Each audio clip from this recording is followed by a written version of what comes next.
So here is second part of question number 2. Right, A1. A1 is coefficient of variable x, that is 9. B1 is coefficient of y variable. C1 is constant term. Here A2 is 18. B2 is 6.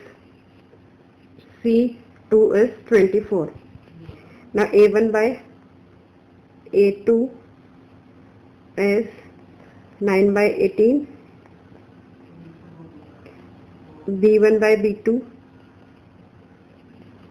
3 by 6.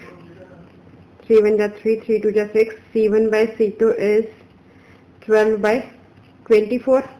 That is 12 1 ja 12, 12 2 ja 24. So here you can see that the A1 by A2 equals to B1 by B2 equals to C1 by C2. Hence, or therefore, the lines are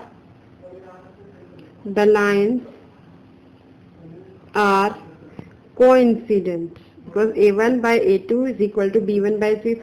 All the three ratios are equal, so the lines are coincident. Okay. If you find my video useful, for more videos, subscribe my YouTube channel. Go to my website www.hometuitionlive.com.